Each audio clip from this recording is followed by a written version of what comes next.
I am the very model of a modern major general. I have information, vegetable, animal, and mineral. I know the kings of England, and I quote the fights historical from Marathon to Waterloo in order categorical. I am very well acquainted too with matters mathematical. I understand equations both the simple and quadratical. About binomial theorem, I'm teeming with a lot of news of many trivial facts about the square of the hypotenuse. I'm very good at integral and differential calculus. I know the scientific names of beings and calculus. In short, in matters vegetable, animal, and mineral, I am the very model of a modern major general. Yep, still got it, my dears, never lost it.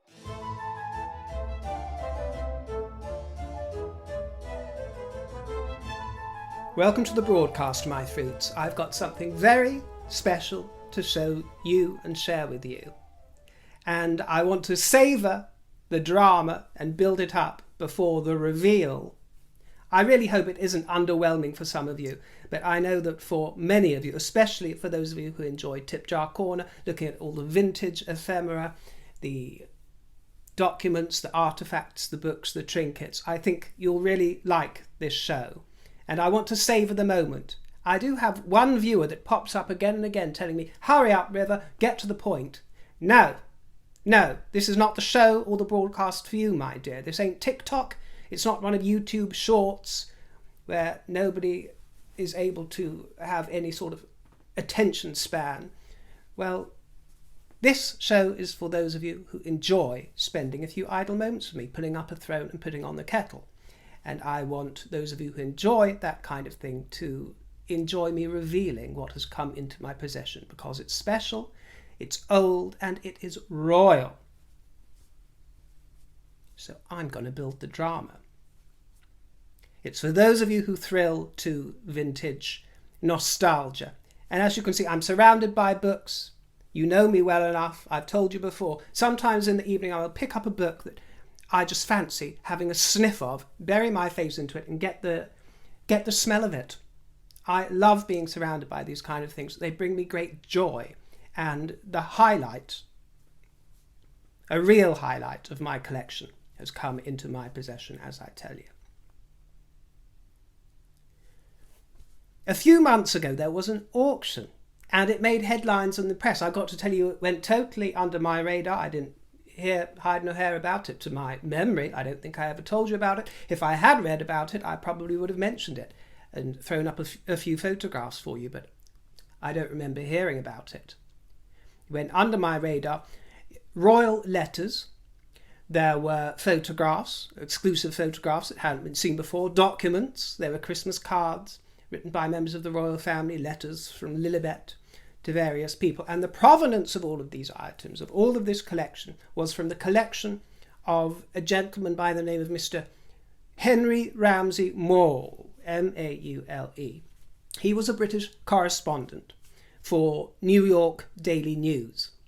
And he had a real interest in the royal family. He covered them for decades. And he had a network of royal sources, if you will, royal connections, the peripheral characters around the palaces, if you will, courtiers, staff, this kind of thing. And he struck up a particular friendship with a royal photographer by the name of Marcus Adams. And you will have seen his work. He also lived in Reading, which is where Henry Ramsay Maule lived. They were neighbours as well.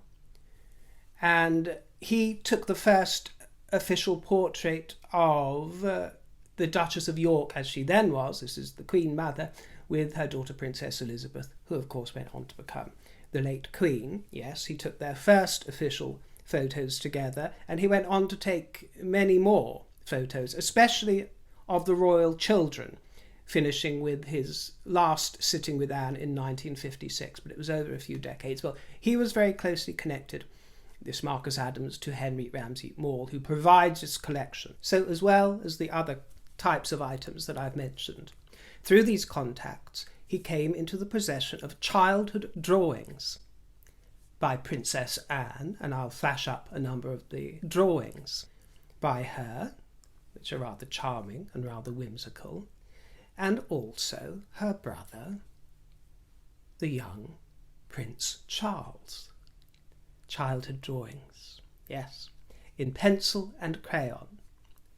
Naive and innocent and very pretty, on note paper, all on the same note paper, 7 by 9 inches. And I will start by showing you the star of the show, and don't get excited here because I don't know where these have ended up. These were the star of this auction.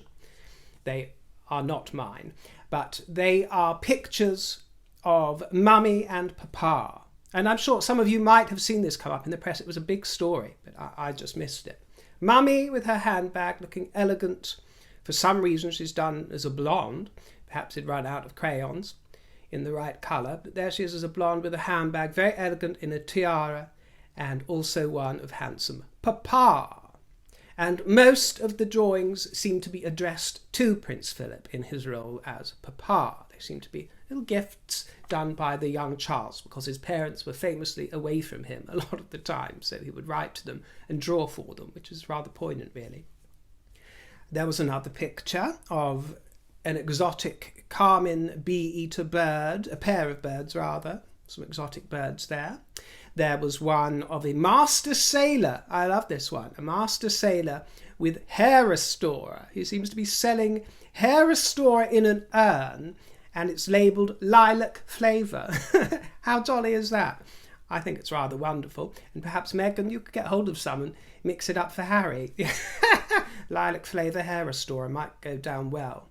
And I have to say, you know what I'm like, dear? I was immediately intrigued. Lilac flavour? I would love to know if any of you have tried something that is lilac flavoured. I never have. I'm quite curious. I'm going to be either preparing some for myself when lilacs are in season or finding some online. But there's lilac syrups, said to be sweet, fragrant, a little bit bitter, similar to the taste of lavender-infused products, but with its own unique qualities. You can have lilac-infused lemonade, and as I say, lilac sugar. So that was rather interesting to me, and it sets fire to my imagination.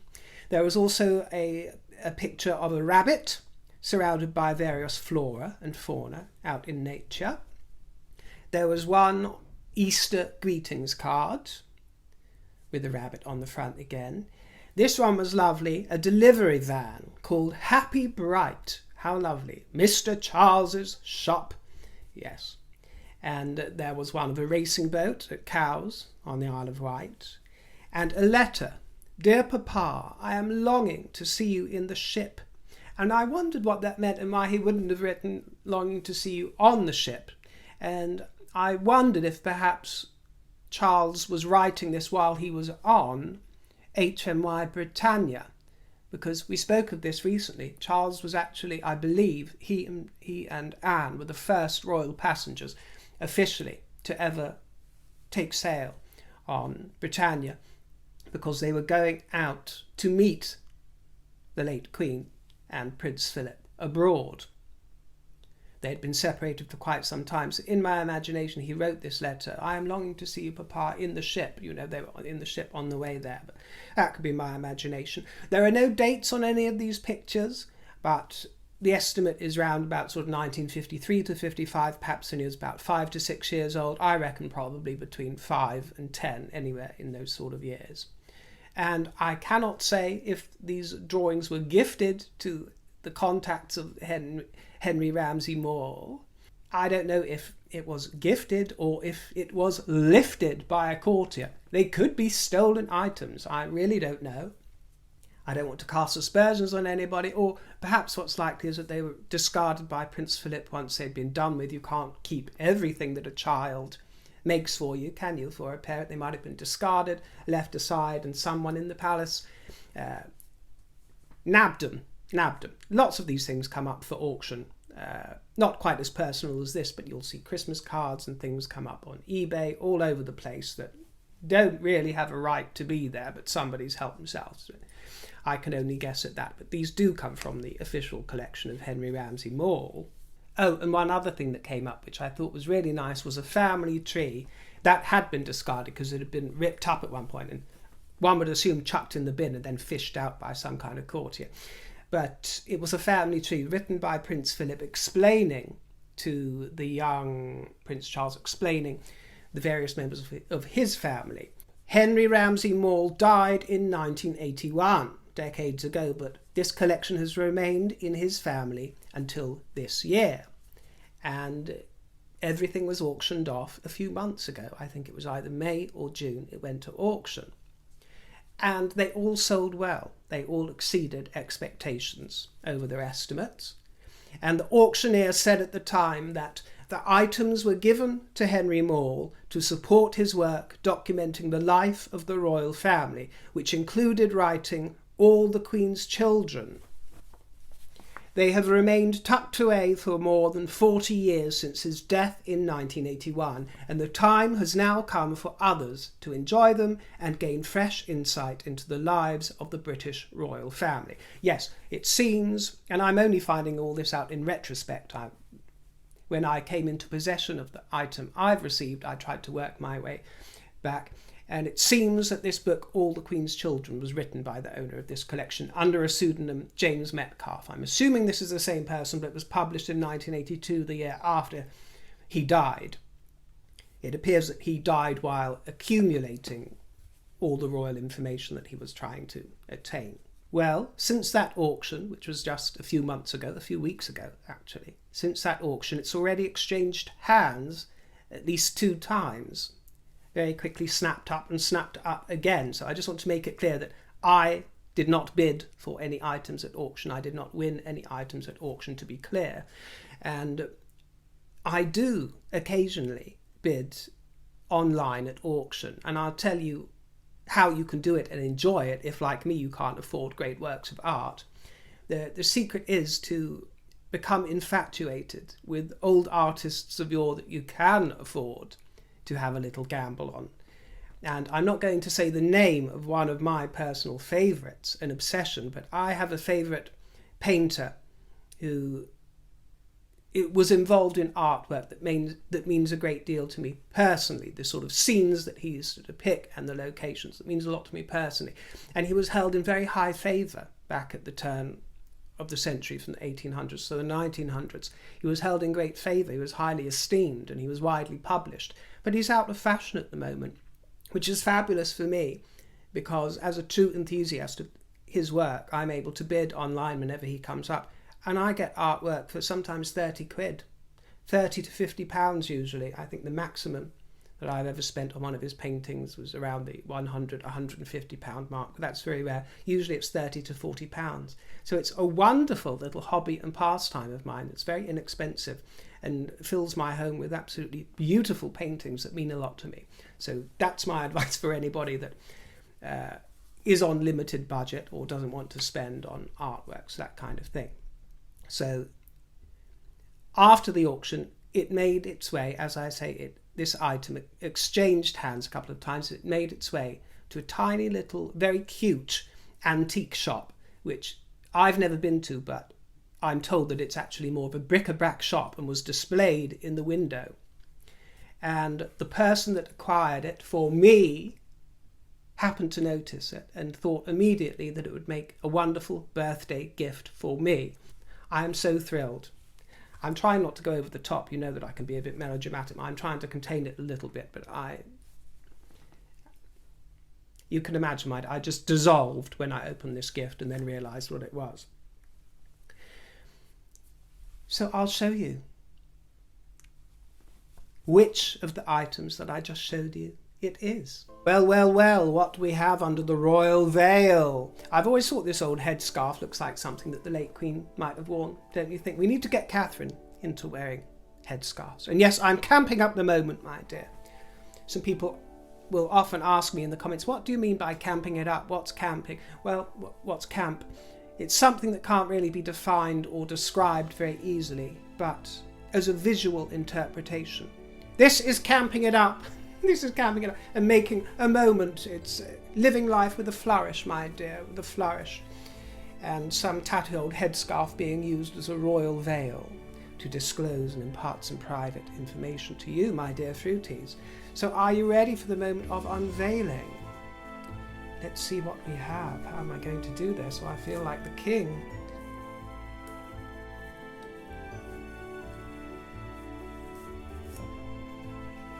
Yes, my dears, it is the little woodland scene out in nature. I've placed some cardboard behind it just so you can see without it looking translucent because the paper is quite thin. But there we are, royal artwork drawn in the hand of the young Prince of Wales, our future monarch, our existing monarch, signed in his name, drawn by his young fair hand, and isn't it absolutely lovely? If I had had to have chosen one of those drawings, this might have been the one that I'd gone for, because to me it represents everything about Charles, his love of nature and flora and fauna. There is attention to detail. There is real love in the way that he has drawn the flowers, and I hope that somebody can tell me what these flowers are. I'm not quite sure of the species. One of you will know. Everything is gorgeous. There are some tiny little stags, I think, or deer rather, sorry. I'm not quite sure. One looks like a leopard, but I very much doubt that's what it is. Some creatures there behind the flowers, blades of grass, and maybe perhaps some dandelions there in bright yellow. Birds in the sky. The one thing that wasn't realised quite as well as everything else in the picture, I think, was the tree. Perhaps it's an oak tree, I'm not quite sure, but I feel that that one was done in a bit more haste than the rest of the cast of characters on this picture, but it certainly doesn't spoil it. I also like the fact that there are a few smudges here and there, that it's creased. You can see that it's been folded over to be slotted into an envelope, and it is marked on the back with the word Papa, which I think makes it even more special to know that this was a gift for Prince Philip and would have been very lovingly received by the royal father. I've long held a hankering to own artwork by Charles. I will often pop over to the Highgrove website and have a look at what's available there. I don't think that any of his original artwork comes up for sale very often, and when it does now, it's incredibly expensive. I mean, way beyond my reach. Even the prints as in Prints, even the prints of the original artwork are way beyond my reach, but it's nice to have a little look and fantasize, because there are prints on his website which are individually numbered and signed by him, and I will often go and just have a look at that. But to be honest, I don't even think that a print would satisfy me. I've never been a great lover of prints. I always prefer to have something original, even if it's just drummed up for you by your niece or your nephew at school. I would rather have that framed on the wall, or a sketch done by a friend as an original piece rather than a print. I just don't get the same kind of joy out of them, whether they are signed and numbered or not. But it's always nice to sort of dream about owning that kind of thing, isn't it? And fantasize. Well, I cannot believe that my dream has come true. I possess an original artwork by our reigning monarch, by our sovereign, by the defender of the faith. It has provided me with enormous comfort in that capacity, actually, knowing that I have that next to me. Silly as it sounds, I am thrilled to be its steward. I see myself as a custodian of the piece. I have absolutely no intention to sell it, ever, and it brings me immense joy. I remember actually being jealous of Piers Morgan when he said that he won at auction some artwork by Camilla. This was years ago, and he had the good sense to, it was a charity auction, but he paid above and beyond for it, and it hangs, I think he said, in his toilet, above his toilet somewhere at home. His lavatoire, yes indeed. Well, I'm not sure if I'll put that on the wall next to the toilet, but it will be displayed, and I will wait to find a nice old gold frame for it, or one that suits it, that's rather plain and unfancy.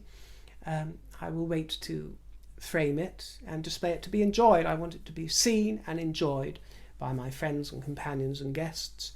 And as I say, I see myself as a custodian for it, and in the fullness of time, perhaps when it comes to the end of Charles's reign, if I'm still here, then perhaps I will feel compelled to send it to William as a little gift. I will send it on to him, or if I happen to be around when William expires, then perhaps I will send it to George and say, this was done by your grandfather as a little gift. But I'm sure they have stacks and stacks of that kind of memorabilia. So as an alternative plan, I could use it to raise funds for one of the charities beloved of Charles in the future. So there's all kinds of options for the future, but my only plan is to make sure that it is enjoyed and cherished. And I am the ideal pair of hands for it to go into, because as you know, I will and I do thrill to it every time I walk past. It gives me a little inner glow and an inner smile, so I intend to look after it very well. For me, it is a physical illustration of the king's sensitivity, as I say, his love of nature.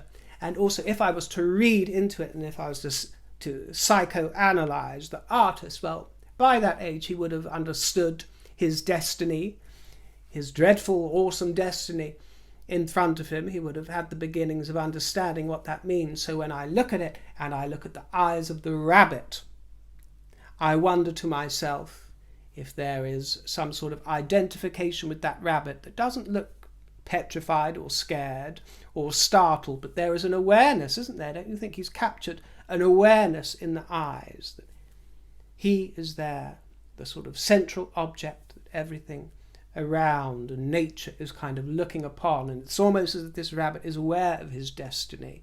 Just an ever so slight sense of caution, as rabbits are wont to possess, just a trifling little twitch of the whiskers, perhaps.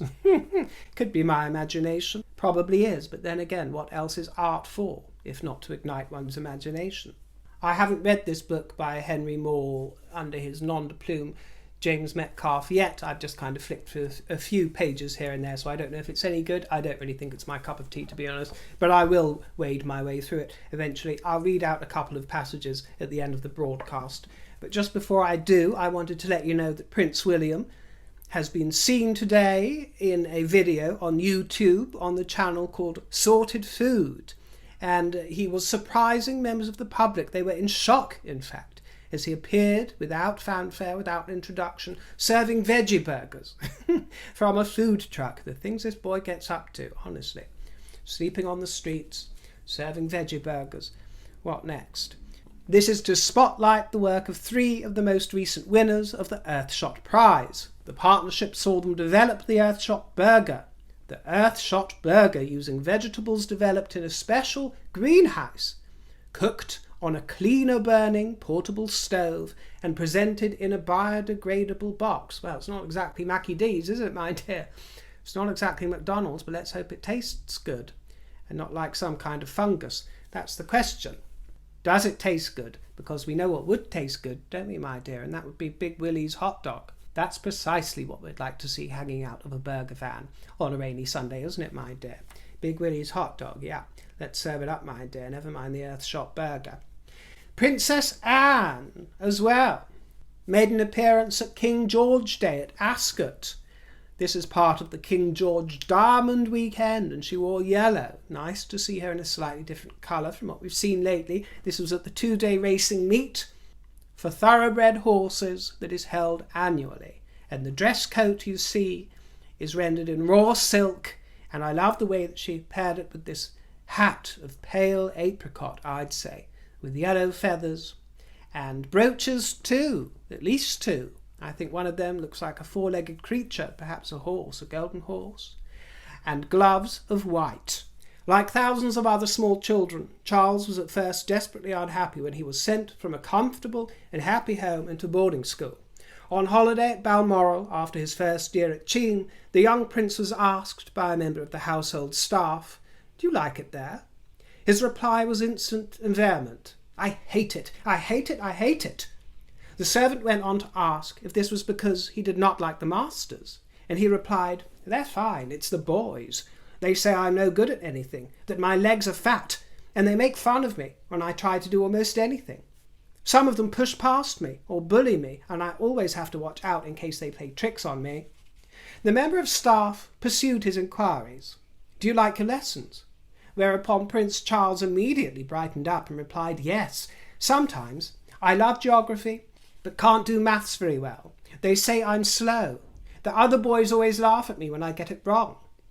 The royal household noticed that after Prince Charles first went to boarding school, he developed a nervous blink, and at times, when he was very tense, he would waggle his tongue between his teeth. Their impression was that he suddenly seemed to be uncertain of himself, and also very lonely. He was worried by the constant enthusiasm of his father, who seemed to want to chase him into doing many things, often against his own wishes. Meanwhile, it was clear he preferred his mother's more easygoing and less demanding approach to his problems at school. Despite the problems, Charles developed some very good friendships with a number of boys at Cheam. Even during his first holiday, he spotted another Cheam boy out walking in London while he was being driven home in one of the royal cars. The prince quickly asked his chauffeur to stop and yelled out, "Hello, can I give you a lift somewhere?" The boy was delighted and quickly availed himself of a lift to Belgravia, not far from Buckingham Palace. "What is the name of this street?" Prince Charles asked him as the royal car turned the corner. The boy told him, and the prince said wistfully, "You're jolly lucky. You can get out and about. I just don't get a chance to get to know these places." Soon after, Westminster Abbey came into view, and the boy remarked, "I was taken all over there the other day." And the Prince Charles replied, with just a semblance of superiority, "Do you know, I haven't been there since my mother's coronation." In my previous broadcast, I spontaneously came out with a tongue twister, didn't I? Here's a to-do to die today. It's a tongue twister vocal warm-up exercise. It's very good for articulation and exercising the tongue. There are other ways to exercise the tongue, and in the comments you seem to enjoy it, so I'm going to try and trot off another one that some of you mentioned. I am the very model of a modern Major General. I used to be able to do the first segment all on one breath. Let's see if I can still do it and remember it. I am the very model of a modern Major General. I have information, vegetable, animal and mineral. I know the kings of England, and I quote the facts historical from Marathon to Waterloo in order categorical. I'm very well acquainted too with matters mathematical. I understand equations both the simple and quadratical. About binomial theorem, I'm teeming with a lot and use of many cheerful facts about the square of the hypotenuse. I'm very good at integral and differential calculus. I know the scientific names of beings and homunculus. In short, in matters vegetable, animal and mineral, I am the very model of a modern Major General. Yep, still got it, my dears, never lost it. You try doing that in an intelligible way with diction so people can understand it all on one breath. I hope you noticed that was all on one breath, my dear. I used to be able to do two of them all on one breath and twice as fast. I am the very model of a modern Major General. I have information, vegetable, animal and mineral, that kind of thing, but I'm not going to attempt that without a little bit of practice, my dear. But yes, wonderful, wonderful workout for the tongue and the lungs and all kinds of parts of the constitution that other parts don't reach, my dear. Oh yes, the river flows. Thanks for joining me. Leave me a juicy comment, and if you'd like to treat me to a slice of something nice, my tip jar is in the description box. Thank you, my dears. I'll see you next time. Take care, won't you? Stay royal and toodle pip. Ta-ra!